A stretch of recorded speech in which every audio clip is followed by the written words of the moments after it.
Hey, yo, what's poppin'? My name is Chad, and I'm a certified G and a bona fide stud, and you can't teach Chad. The next guy that I'm bringing on here, he is the the man with the mouth that can't be taught, the legend, the how do I say this? The limousine driving, jet flying, kiss stealing, son of a gun, and that's Isaac. What's going on, Isaac? What's up, man? You forgot wheeling and dealing because that's what we do here, Wow. baby. We do we wheeling and dealing, baby. Got those gators on too. And I'm having a hard time holding them down. I'm having a hard time holding these gators down. But listen, man, I'm your maestro for this episode. We are brought to you by, powered by, everything by Vector Security. You know who we are, you know what we do, but we got a very, very special episode for you today. Just like last episode, man. I think it's funny because I like to say you know who we are and you know what we do, but maybe you don't. And if you don't, we wanna introduce you. So for today, we're gonna bring in you know who it is. We got the guys with us. It's me, it's Chad, and it's always our other compadre, Mr. JJ. What's up, JJ? What's going on? Not too much, man. Not too much. We're doing this series, man, where we're really introducing ourselves to our audience. And last week we did an episode with me where I took up literally the entire episode just talking because I can go. So I think it's awesome, man, that we take a moment, take an episode here and there to introduce ourselves to our audience, give them a little bit of our background. And so we want to do that with you. But before we get started, man, Memorial Day weekend just passed. I know it was flip flops and sand. Tell me about your weekend, guys. What you guys get into? So we sat around the pool all weekend, burnt, crispy. So it was a good I was time there. expecting to see you a little red or a little oranger, but it is Thursday, so I guess it kind of paled Yeah. down a little bit. What about you, Chad? So last week I was down in Atlantic City for most of the week, and then when I came home, had plans for a cookout, and woke up on Friday. Wasn't feeling that great, and Saturday I got kicked in the stomach, and I was down and out. I was living off of NyQuil and Dayquil for 3 days. Oh man. But hey, I came back. It was okay though because it was only nice one day, and that was the one day that I was feeling a little better. But damn, it knocked me out. Man. How about you, Isaac? Man, I had an eventful weekend. I won't lie, man. Friday I didn't do too much. I did some yard work, just stuff around the house. But Saturday, my niece graduated earlier last week, so Saturday we had a big cookout for her at my sister's house, and it was great, man. It went from an outside party where we had tents up and everything to an indoor party. They had a DJ there, so it was a really, really good time. I grilled some hot dogs and hamburgers and wings and stuff for it. So we did that, and man, we stayed up. It turned from a graduation party to just like an adult party. You know how that goes. Yeah. So we had a good time, man. We stayed up till about 1 a.m. Man, we rode out a long time, and then one of my good friends, he was actually at the barbecue on Saturday. He reached out to me because once a month we try and do like a couples brunch where we all of our different friends who are couples, we all get together and somebody cooks brunch at their house. Typically it's at my house, and so we cook brunch on Sunday around 1 o'clock. Man, we had shrimp and grits, we had French toast, Mm. obviously, the usual suspects, bacon, eggs. What else did we have, man? We had all kind of stuff. We had mimosas, so it was great. But then that turned into like an afternoon session because everybody just stayed through the morning till night. So I had some hot dogs and hamburgers left from the other day, so I threw those on the grill, man. And we that was Sunday, and we just kind of stayed up and had a good time, man, and rocked it out. And then Monday was just kind of a chill day, man. I was actually supposed to fly out Monday. But I had 2 flights that got delayed. Like literally, I was supposed to fly to Dallas. First got to the airport. First flight got delayed, so it had me missing my connecting flight in to go to in Atlanta.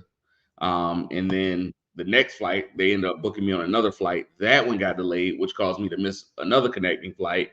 And they didn't have another flight out to Dallas until the next day. So I ended up postponing that trip. But ironically, like I see a newsletter come out later that day, like, oh, there was a lot of stuff going, bad weather in Atlanta. And then Dallas had like really bad weather. Like I think they may have had a tornado touchdown or something crazy like that. So it was rough. But anyway, enough about me, because this ain't about me. This is about our guy, JJ. So JJ, man, I wanted to talk to you, man, a little bit about same thing we did last week, man, where we talked about our past, man, and how we kind of got to the point that we're at now. And so I want to talk to you, man, from the very beginning, like what got you here? What was your first job? Again, taxes being paid out. What was your first job that got you on the road map to where you are today? Well, I appreciate it. So I will talk about the first job that I had that did not have taxes taken out. So in middle school, back in the day, you could go to the big box store and you could buy these things called Crybabies. Yep.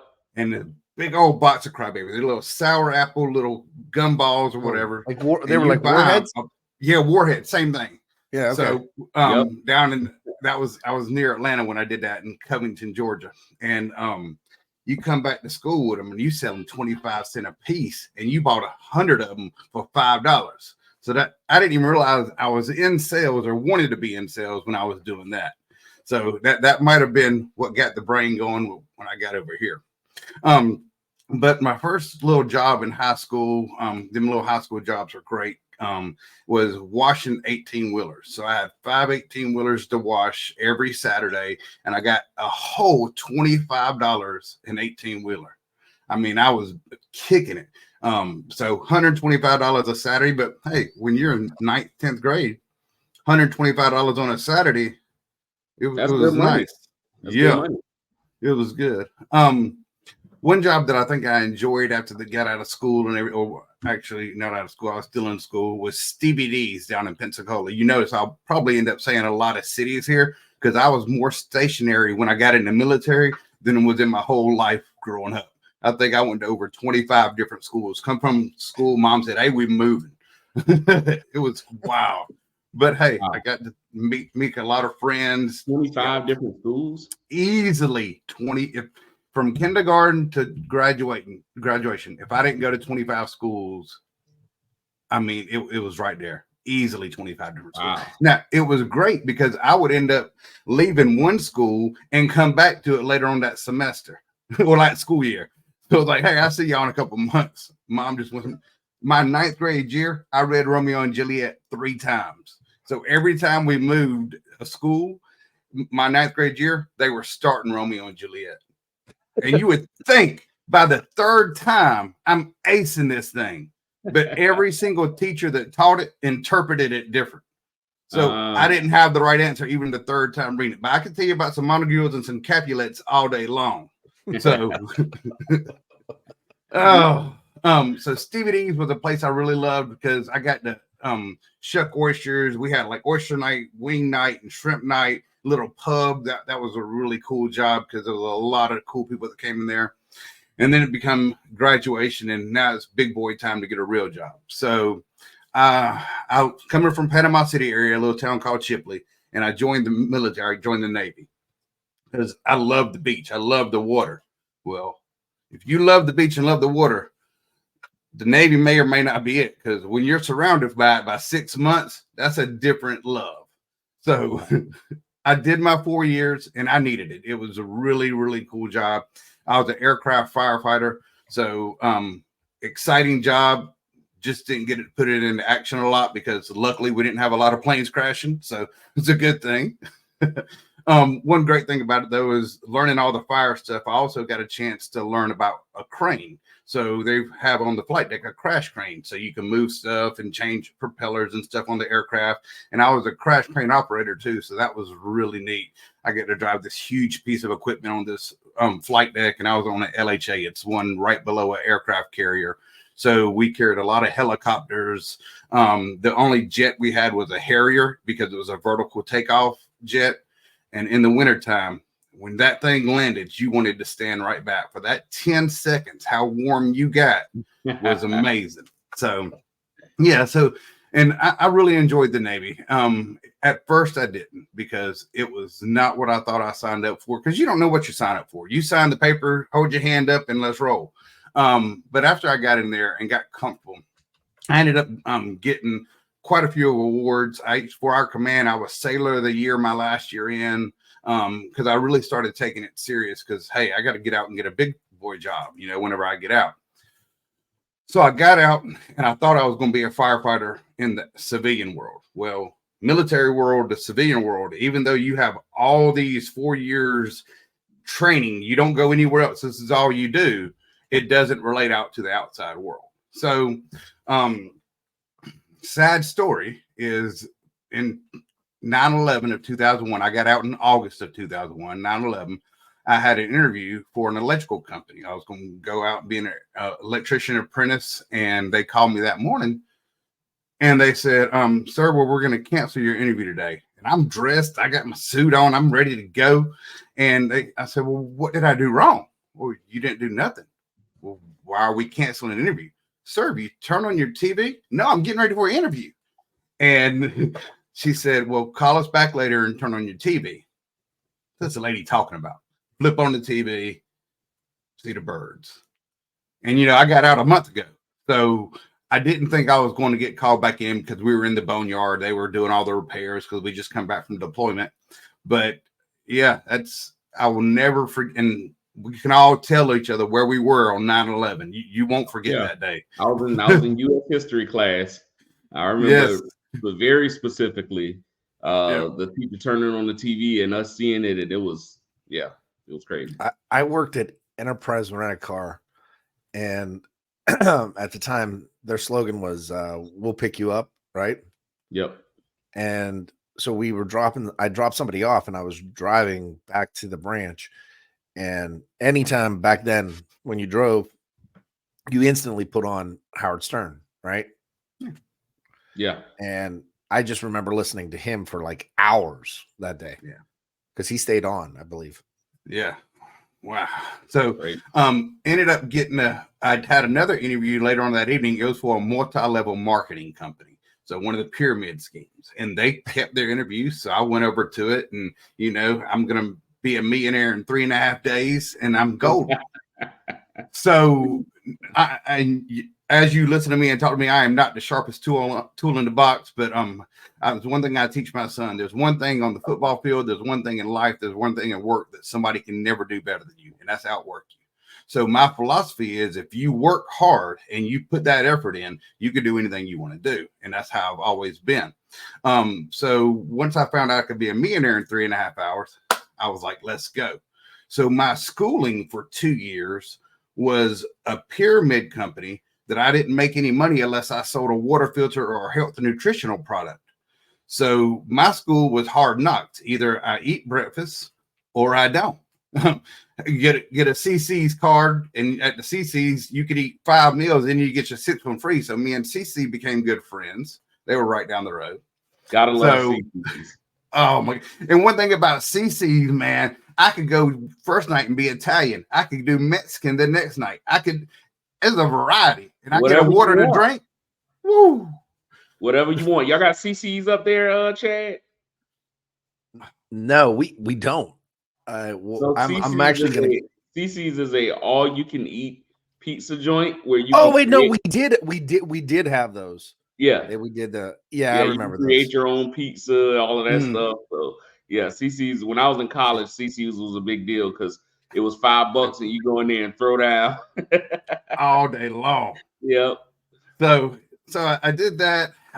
So I did the multi-level marketing company. Like I said, that's where I believe my Harvard education of sales came in, because I mean, when you're starve or sell, it's rough.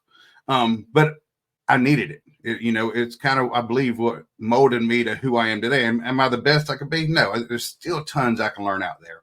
But that was a great start. So I got out of multi-level marketing for a little while. I was like, you know what?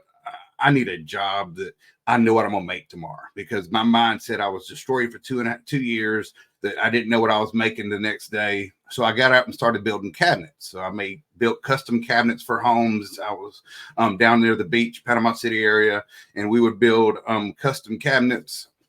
That led me one Thanksgiving to come up and visit my mom in Augusta. And when I came up to visit my mom in Augusta, she wasn't doing the best. All she would drink was these Ovaltine drinks. That was the only nutrition she was getting. So time to come back home. So I came back home up to Augusta, stayed in the cabinet industry because that's what I knew. And then 2008 hit. Well, we went down to 20 hours a week. And I don't know which bills y'all could pay on 20 hours a week, but I wasn't paying very many of them. So got out of the industry because I was out of in town, and I seen a buddy of mine who was in the multi-level marketing company with me. And I'm not saying he was bad, but I think I performed much better than him. And he was doing really well in the security industry. So I went in to interview, and I told the GM straight, I said, I don't know if I want to go back in commission sales, but I would love to ride with the guy and, see what it's about. So the GM didn't like me from the rip. He was like, you don't want to be commissioned. I don't want you. And I understood now where he's coming from. So I went out with the guy, and he went out there and he sold the system. He did the walkthrough, showed him where the motions were going, did all the doors. He did everything. And I looked at him, and in the back of my head, I said, I'll kill this business. Because I'm a cocky, I mean, it was, yeah, I will kill. So I went back to their GM after I said, I'll take the job. He said, well, I ain't offered it to you. I said, if he can do it, I can do it. So I was working for a company, and and they were based out of Richmond Hill. They just had an office in Augusta. It was called Southern Alarms, and Kelly Clements was the owner over there. And all good people, everything was good. So I went to the GM. He gave me a shot because it's commission only. They didn't have nothing to lose. So I came in my first 3 months. You got a bonus if you sold 15 deals, and whoever hired you got a bonus if you did that 3 months in a row. So John got a bonus because for the first 3 months, I sold 15 deals every month for the first 3 months. And this was a little bitty company. We didn't have leads. Our leads was great. You would come in the morning, and there'd be a sheet of 3 names on a piece of paper. And if you got a self-gen the day before, you got to pick first. So if you didn't get a self-gen, that one zip code that nobody wanted to go to, that was yours. So, so I was able to go out, and I was never like Isaac. Isaac is a great prospecting mindset. I was a networker. I wanted to go meet everybody. And if you heard security, you knew my name. So I just kept talking to people and kept meeting with people. I would prospect, but I would prospect to network and gain a network partner instead of selling a system. So with doing that, that was back in 2008. And then what happened was we were a Brinks authorized dealer. So when we were a Brinks authorized dealer, they changed their name to Broadview. So you could smell the writing on the wall. And this whole time I was Brinks, I absolutely love Brinks. Brinks was absolutely amazing. It's not the same Brinks it is now, but we prided ourselves because you could pick up your phone in a customer's house, you could dial the number, and a live person would answer every single time. So the question was, with Brinks and ADT and Broadview and ADT, well, why do I go with you over at ADT? And then press 1 for an emergency. And that's what you got with the ADT. So that was my selling pitch against them because they were both huge names. So whenever they ended up selling and doing the Broadview, and then they were selling to ADT, it was time for me to go, not because I despised ADT, but because I was taught for a year plus why you wouldn't go with ADT. So I had a hard time fighting with myself of, hey, I've spent over a year telling you why not to go to ADT, and now you want me to tell you to go for them. that was very difficult. Yeah, So I I can imagine that. So I threw my name out there, and I got a call from an ADS security. So I went in for the interview. I think Bubba Huffman, he's GM of Augusta, but I showed up to my interview on a motorcycle, little Ninja, but I still had my suit. I was still ready to go. And then when I rolled through there, in the office to the right was a guy, some of y'all might know, in chat, he was with us for a long time, a guy named Ben Scott. So yeah, funny story about Ben Scott. Ben Scott was in the multi-level marketing company back with me in 2001. So he had a stage name back in the marketing company. He was Walk Baby Love. If he sees this, don't tell him that. But shout out to Ben, man. Shout out to Ben and Bubba, actually. Yeah. Shout out to both of them. So I walked by going to my interview, and I seen Ben. I said, oh man. So I was excited. I knew somebody, got the interview, and luckily got the job. And man, it's been great ever since. So I spent in Augusta, I was 6 years in Augusta in sales, had a very fortunate sales career. I was able to, the wife loved it. We'd go on 3 trips a year. Every year the company always chose to go on a trip in March, which is her birthday month. So she was in another country almost every birthday. So, thank you for the trips, So it was really neat. And then I moved from sales for about 11 months. I was a sales trainer, but it's totally different from the sales trainer that we do now. Sales trainer back then was go to set up an iPad, take them out and sell something, bring them back, show them how to do the rest of the paperwork and stuff like that. Still really good. I loved it, but we're taking it to a different level where we're at now. So back then you were just specifically working with like new hires. That was it. New hires. That was basically it. So fast forward them 11 months, then I got an opportunity to become the general manager of Columbia, South Carolina, and gain Myrtle Beach through that time too. So I did that up until this past November. And then I was approached by Dom and Graham to come over and join this team. And man, it has been the best decision that I've made mentally, physically, emotionally ever, because the crew that I get to work with, the things that we're getting to do, these playbooks, this podcast, the sales tracking forms, and all of us have contributed to it. So, I mean, it is really neat to see the impact that our role is having within the organization. It's funny that you say that, because I had a conversation, and I'm sorry I'm jumping in, but no, the one thing I had a conversation today with somebody else, and it's driving the culture. That's the thing. We're changing culture and changing opinions of like, hey, there's 35 years. I was in Colombia a couple months ago with our sales team down there, and I heard this statement.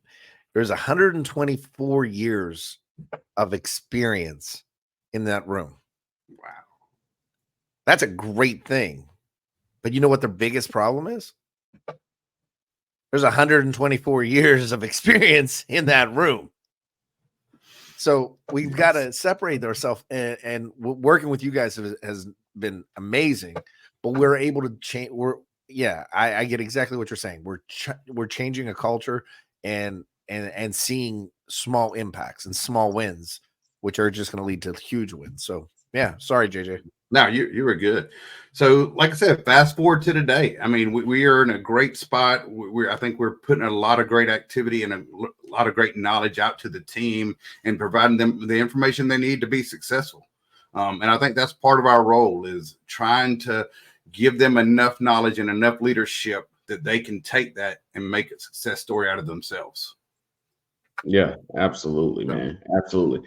JJ, man, you are well traveled, dude. Like you've done it all. You've been everywhere. I want to ask you a question though. Give me a situation, man, where when you, I mean, obviously starting in 2001 with the multi-level marketing group. From there on, I guess, because obviously when you were in the service in the Navy, that was kind of a different situation. But give me a situation, man, where where you kind of realize like, yeah, I can do this sales thing. This sales thing is kind of for me. I know you said, you work with some guys in that industry who, you were like, yeah, if he can do it, I can do it. I'm better than him.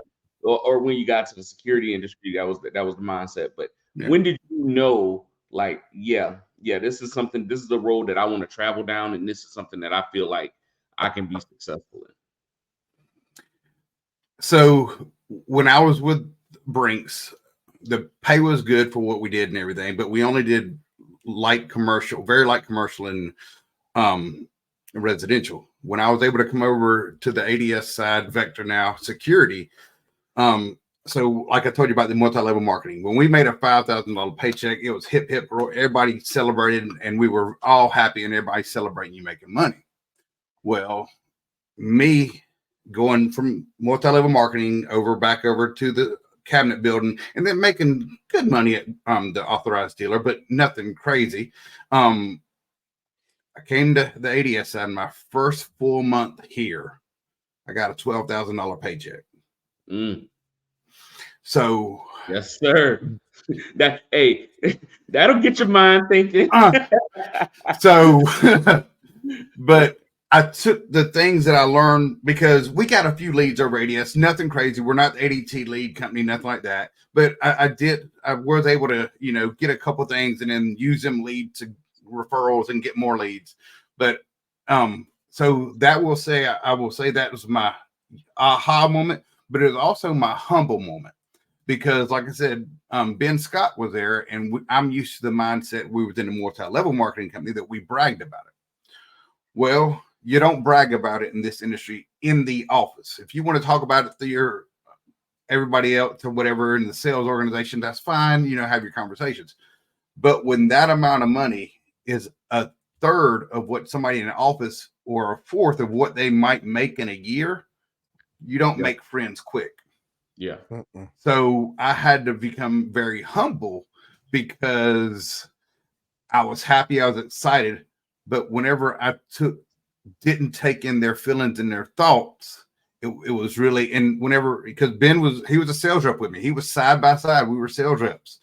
And he took me to the side because we built relationships year before and said, hey man, this isn't it. It's not the same thing anymore.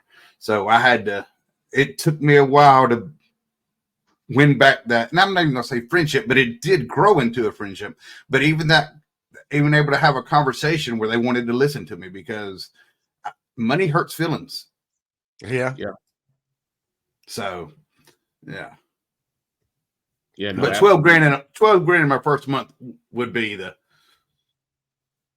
Look, $12,000 in any month is a good month, but $12,000 certainly in your first month, because what it does is it spoils you too, right? It's like, oh I could do this every month. Like, nope. That kind of spoils you, man. That puts in your mind, that puts in your head, like, but it's good, right? Because when you have success that early, it also gives you something to reach for every month, right? You know what you can do and what you're capable of, and so you try and exceed that, and then you try and exceed that, and we talk about goals a lot, especially when we do our monthly sales course. And what it does is it reaches that arm out, right? It pushes that goal even further and further, because when you have that type of success early, what else do you have to look for, right? It's like your first at bat, you hit a home run. It's like, okay, well, today's gonna be a good day, right? Today's gonna be a good day. So yeah, no, I get it absolutely, man. And I can concur, man. It was kind of the same situation for me coming out the gate. But I want to talk a little bit more about you, man. Give me a situation, give me a sale, man. Give me that one sale, that one situation where you were like, was it the first one, or give me one where it was like, man, like, this is like the biggest thing I've done. Like, this is unbelievable. Like, I can't believe, the one where you were already counting the dollars before they even came in, man. Give me one of those. So there again, and as most of our sales, they help us and they hurt us in the same time sometimes, is it was my first hotel fire system that I sold. Downtown Augusta. Yep. And I mean, this was it was a large sale that we broke it up into a pre and a post so that we weren't trying to get all the money at one time. We get some money up front and then get some money on the end. So that was a 2-year process. I mean, from once the paperwork was signed, the building was built, the pre-wire was done, the post walls were up, testing and inspections. I mean, it was a 2-year process. Wow. So, and then you follow that up with, well, they're 85 days late on paying their final bill. So what's coming? So 89 day 89, I'm sitting in their office. I can't go nowhere till y'all cut me a check. So I got our office admin waiting for me to bring it. I got headquarters waiting on office admin to say they got it. So before 5 p.m., I handed a check into the office so I could keep my money that I worked hard to get. Yeah, no, man, those chargebacks were, I guess, are for people who are still in sales, but are the worst, man, especially when it's something like that. When it's something, when it's when it's a resi job and it's a $200 chargeback, it's like, okay, whatever. But when it's a $5,000-$10,000 chargeback, because I've experienced those. I had a daycare, man, where I did everything. We did fire, bird, access, video, intercom, you name it. We did everything in this daycare. It was dressed to the nines. Like we dressed this place up really well. And I think I might have made like $7 or $8 grand off of it. And man, that thing charged back like 5 months later. I was like you though. I was on it like, hey. And so I don't know if I should tell this here. Well, I'll say this. What can happen is if you have a fire system and it's no longer being monitored, you can you're supposed to alert the fire marshal that this system is no longer being monitored. Well, the fire marshal was alerted that system was no longer being monitored, and the customer ended up calling back saying, "Hey, I want to go ahead and pay this bill right now." So we were able to get that back, man, and it was good because those hurt, man. You have to climb out of that. Chad, I don't know if you don't know anything about those chargebacks, man, but those chargebacks, man, it hurts when you got a $5,000, $6,000, $7,000 chargeback and you got to climb out of that. It might take a payroll or two to climb out of that thing. So, no, I do. I've had a few back in my day. So we'll get into it at some point, but I was in the uniform cells. Yeah. And I had a massive chargeback that just it was humble, but enterprise. So you get enterprise, man. So enterprise was self-insured, I believe. And the way your compensation was based off of sales of the insurance that we would sell on those cars, right? Like the additional insurance. Well, the super quick story. I get a phone call from the Detroit Police Department. I'm in Pittsburgh, and they have one of our cars impounded, and they were wondering where they can flat bet it back to. And I was like, oh no. So it had gotten seized for the car had gotten seized for drug trafficking. Wow. And needless to say, it was a total loss. It came in, tires were flat, seats were ripped out of it, the whole thing. So yeah, we didn't get paid for like almost the rest of the year. I think it was like 7 months. There was zero check coming in. We were working for free. Wow. Dang. I think it was a Cadillac Escalade. And that's the chargeback is. Back to working for a loan. And nobody wants to work for a loan. That's what a chargeback is. No, yeah, basically. Pretty much you spend some time paying that debt. So yep. Oh man, JJ, man, everybody I know who's been in the military, they always have an amazing military story. Man, I want to know a funny whatever. Give me a military story. It doesn't have to be about sales. But you were in the Navy, man. So I know you got something up your sleeve, man? Something that you can say here at least. I know you got something, but something you can say here. That's the hardest part. Or either we can dial it back a little bit to fit the platform. But give me a good military story, man. Something that may have happened. Like I said, doesn't have to be. I gotta show everybody. This is for you, Graham and Drew. This right here. But just something that you can share with us that's gonna get some chuckles. All right, man, that's a hard question. This going to be podcast appropriate. Yeah, I'm gonna let you ponder that for a minute go ahead. and I'll ask another question. So why did we all get into sales? So you want me to start? I mean, like what was your thought process? Like, so originally, like I said, you guys heard on the last episode, my first job was selling shoes at Finish Line. Why did I continue that? I continued it for a few reasons. I continued it because I never continued college. I left college. I left college, and so I didn't have like a specific like major that I had.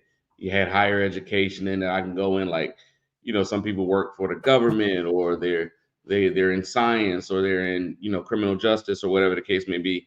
I didn't have that, and even when I was in college, I was a marketing major, business major. So it was going to be this world for me regardless, just depending on what entity. I'd say for me, man, I found that sales was where I could have the lifestyle that I wanted and make the money that I wanted without having there we go. That's right. Without having necessarily the formal education and training needed, masters, PhD degrees, and all of that good stuff. We all get into it to make the money, right? It's about the money, man. Really, for me at least, that's kind of what it ended up being. High view, we all think that, hey, sales easy. You're out on the golf course, right? So I saw this. You work 40 hours a week. I remember my first part-time job too. You're right. Yep. Because I mean, in sales, man, they're like, even vacations, like there is no vacation. No. Like you can't just turn your phone off. You can't just, go somewhere. Like my wife has it good, man. She'll put her phone down on a Friday and she won't pick it up till Monday morning, or she'll put it down at 5 o'clock and she won't see it again until the next morning. Or she goes on vacation. We go on vacation. She leaves her phone, all her work stuff here. I'm like, I got to take my iPad. I got to take my phone. Because we're always on, right? Because that missed call, that missed email, that email that takes 5 days to respond to, or that phone call that takes 5 days to reply back to, could result in thousands of dollars lost, right? So we're always on. We're always live. And so people don't realize that about sales, but you're always on. All right, JJ. Yeah. So mine was, I did not, and this is going to be bad. I didn't care about school because I think part of it is because I went to 25 of them. And I didn't know when I was going to go to another one. It didn't matter. I was there to get my degree so I could go in the military. But when I got out of the military on that 9/11 and heard that I could be a millionaire in 3 days, and I seen it. Now, the way that they were trying to teach you to do it may have been a little curveball, but you could still see the picture. You could still see what was in the end of the tunnel. So whenever I could see that I didn't have to work a 9 to 5, I could work JJ's schedule, like you said, 40 hours as a part-time job if you're doing outside sales. But if I wanted to go to my first appointment at 10 a.m. and I worked till 8 p.m., or if I wanted to go to my first appointment at 8 a.m. and I worked till 5 or whatever it was, I could control my own destiny. I was the one that was in charge of what I put in my pocket. That's awesome. Absolutely. JJ, what about you? I got into it. So I got into it honestly. Just I needed to make money. I had tried following my my major at the time, and I was just like, I am not making money. And I saw people, and I always tried to do some side hustles. Like my mom jokes around because she was like, when everybody went to to grad school and off to med school and law school. My son went to clown school or magic class. Because I was bartending, right? I was bartending and I actually went to do magic. And I was like, I'm gonna be the next David Copperfield. Well, that didn't happen. Thank God it didn't happen. I didn't want that dude got canceled, right? I cannot wait to deep dive into your I can't wait after hearing that. I cannot it's a train wreck. We gotta save it. Save it for the next I'm episode. going to, but we gotta deep dive into that. I gotta do go a lot of shit that went on. Sorry. I gotta go all about that. What's up, man? Let's close this thing out. We got one. Let me go to my story. Yeah, yep. Yeah, I'm ready. All right. So overseas, you're usually pretty good because you got to be on your game because you don't want to mess with the police of any other country. That's you. Hey, listen, don't get in trouble overseas. So we happened to go up to DC. I think we were going Fleet Week or we were doing something up that way, Annapolis or something. And we got on this shuttle and got to go to DC. Well, me and a couple other guys, we got out in town in DC and somehow we ended up at this nightclub, down some stairs, under something. And then next thing you know, it's 3 o'clock in the morning almost, 2:30, 3 o'clock. So it's time to go back to the boat. We got to muster at 7 o'clock. Everybody got to do what you got to do. Well, we start walking back to the trains and nobody tells you that them trains quit running at a certain time. So we are stuck in our Martin Luther King and 13th Street. I don't know where we were in DC. I just remember we're at Martin Luther King and 13th Street, somewhere in DC, trying to get back home or to the boat. So we then proceed to go to every little hotel in that area because it was a nice little area. And nobody would rent you a room for like 35 minutes. So we just needed somewhere to stay till like 5 or 6 in the morning when the train started going back. So we ended up finding somewhere that basically just let us lay in the little lobby area. And we lobbied it out until the train started going back. We come back and you have to request permission to come aboard when you come back on the boat. Well, we are coming on the boat literally minutes before we're supposed to be mustering. And we request permission to come aboard. Usually there's a E6 or E7 or above, and then some other people at the deck waiting for you to come on. Did y'all get lost? No, but let me tell you a story. The only thing that saved us was we had an E7 with us. And that's the only thing that saved us, because even though in the US we didn't have to travel with a buddy like you do overseas. If you go anywhere overseas, you got to leave the boat with 2 people and come back with at least 2 people. In the US, they didn't make you. But if it wouldn't have been for that E7 that was with us and confirmed our story, it wouldn't have been so good. Would have been trouble. Yes. But the coolest thing I can say about JJ right now is, and I learned this about him sporadically, is this dude has an insane collection of Nerf guns. Like, we're not talking like small guns. No. And he's got his backdrop up, but I can tell you, he's got an entire freaking wall. Yeah, he does. Listen, when the 13-year-old walks through the hall, you got to pop him. That's right. Either that or when Sesame Street decides to attack. I'm not sure. Snuffleupagus, we will take him out. Just imagination. Oh my goodness. JJ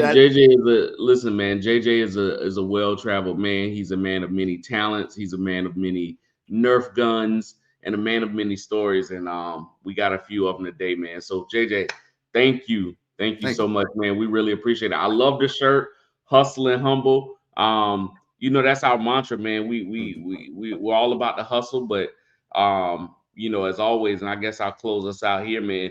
You know, one of the things we always tell you guys, we always end with is this, man. The H and the C is not just for hustle and close, but for humility and character. Know it, believe it, love it. Peace. Bye.